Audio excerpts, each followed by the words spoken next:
Tea or coffee? Coffee, every time. Coffee, really? Yeah, I got one here to prove it. Sweets or chocolates? It depends on the chocolate, but probably chocolate.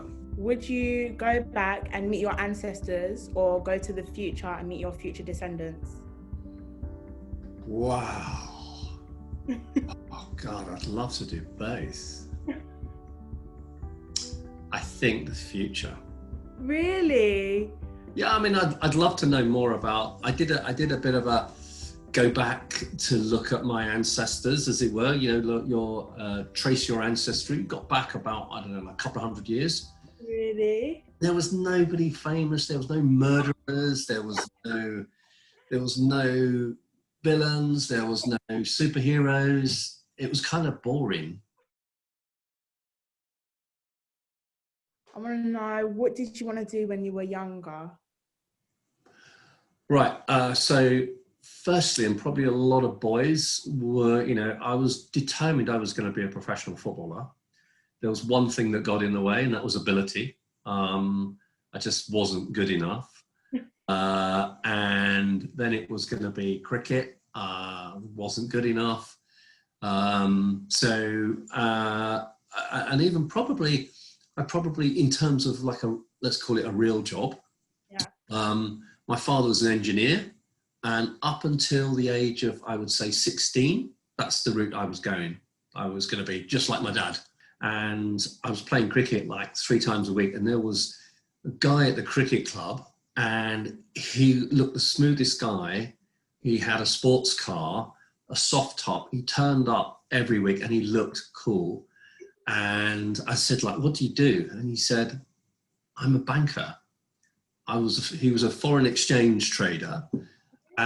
And it's really shallow, isn't it? I mean, it's really kind of shallow, if that's the thinking behind what but during the course of that summer, I changed my A-level sort of course I was going to study from being what I can't remember now, but I changed it to economics and politics and history.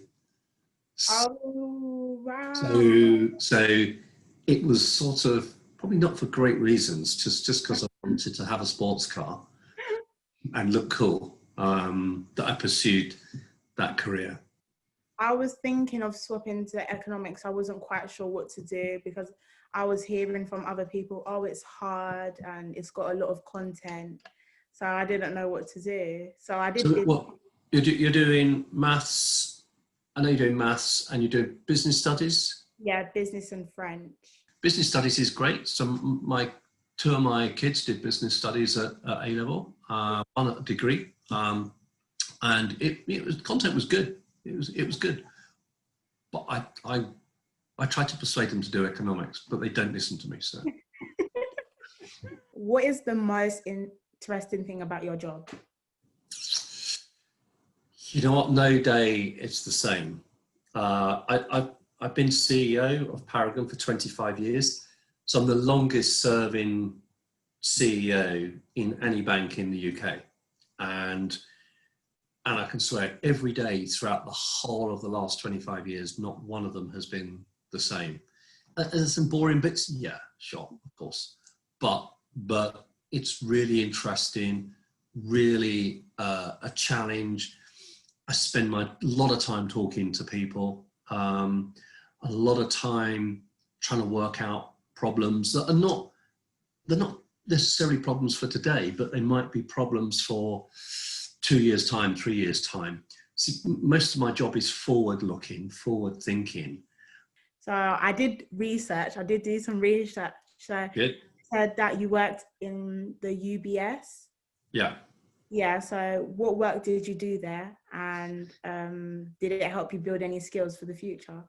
Yeah. So let me just say, UBS wasn't my first bank. So I didn't go to university, and I think if I tried to get the job I got then today, it would be that much harder.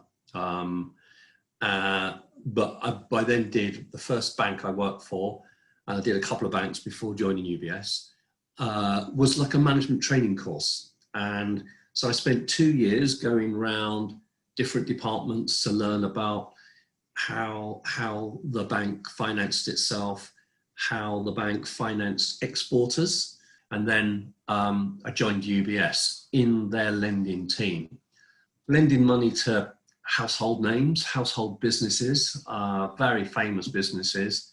But one of my customers was Paragon. In conversations with the then finance director, they said, we're looking for somebody new within our treasury team. And I said, well, actually, I'd be interested in that. So I went from being the banker to the customer of the banker. And at the time, Paragon was tiny business. We probably had 50 people, maybe. So now we've got 1,500. So yeah, that's how it all started from there. And I started in the treasury division and worked up through from treasury into finance, and then from finance became chief executive in 1995. And then I've not had a promotion since. Okay, so next question. Do you offer apprenticeships? And if not, are you planning to in the future? Yeah, no, we do. We do have apprenticeships. I could let you know how many we've got. We've got quite a few though. We've got them in all areas of the business, from finance to marketing, the area. So we signed up to like the government's apprenticeship scheme. It's people don't need to go to university. And I think I'm hopefully a good example of that. But yeah, but we do. Sorry, we do apprenticeships, and we do them extensively. Okay, so Naeemah, you asked me the question of like, what did you want to be when I was younger? So, what do you want to be when you're older? So I have like a mix of things that I want to do. So at first, since I was really young, I wanted to be an actress, and I've been going drama school, but obviously because of COVID, I haven't been going. And I also want to go to uni, obviously, because mom says that I should, that it's good to go to uni. And I think I want to study business or something like that. Definitely like a businesswoman, or I'm a businesswoman actress. So yeah. All right. Well, in many ways, acting skills is required in business, because last week I was doing a presentation to, I don't know, about 1,000 people. It was all online, but normally it's in a big conference hall, and you present in front of a big group of people. You're not acting, but you've got to stand on that stage and convey an image and gain their interest in you. So it's not acting, but it sure as hell helps to have, I mean, you come across as a confident individual, and you need that confidence.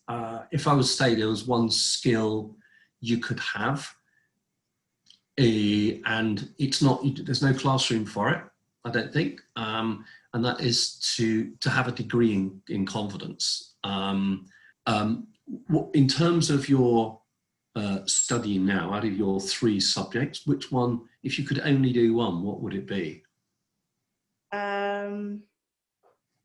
That's tricky, because I feel like maths, that could take you a lot of places. And I've always liked business because I did it for GCSEs. So out of the 2, I'd probably do business.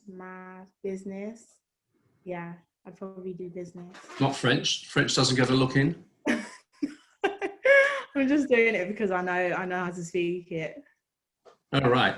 And does that anything to do with the family, or are you just naturally good at languages? Oh yeah, my mum, she speaks French. Okay. Yeah. That really helps. With having a family link to it, because she can now probably spend half the time talking to you when she wants you to come down for dinner or something like that. It's she could do it in French and then make you answer it in French. She does that all the time. Yeah, that's good. That's really good. Yeah. So tell me, do you have any, you got a sister? Yeah. Which person, either family, friends, has been the biggest influence on your life? Obviously your mum when it comes to French. Yeah, I feel like my mom definitely has been the biggest influence. And then I guess my older sister for like the creative side, because she sings and she models and all of that. Oh, wow. So yeah, definitely my mom and my older sister. Yeah. All right. So I think this is important because it inspires, well, it's inspired me. I feel so much more confident in what I'm going to do in the future, and I feel confident in the A-level subjects that I've got now. And I think other companies should do it because they will definitely inspire other children like me, who's not quite sure what they want to do, and they can also see life as a CEO. And yeah, I'm surrounded by men, which it's not. There are women. My boss is a woman. However, it's very evident is our industry is not good at creating the equal opportunity for women. And 2 of my children are women. 2 of my grandchildren are women, and therefore when I look at that, I just think I would hate for my children to be disadvantaged in the same way others have been disadvantaged over years. And if we can do something about balancing it out, then good. Okay, so the first executive challenge individual I'm going to pass this over is to one of our most senior ladies in the company, and that is Pam Rowlands. She's our Chief Operating Officer. She has got responsibility for the biggest group of people. So she's got responsibility for about 700-800 people. And she's a big advocate for equality and for women in particular, to ensure that they have, a fair right to a decent job and a decent career.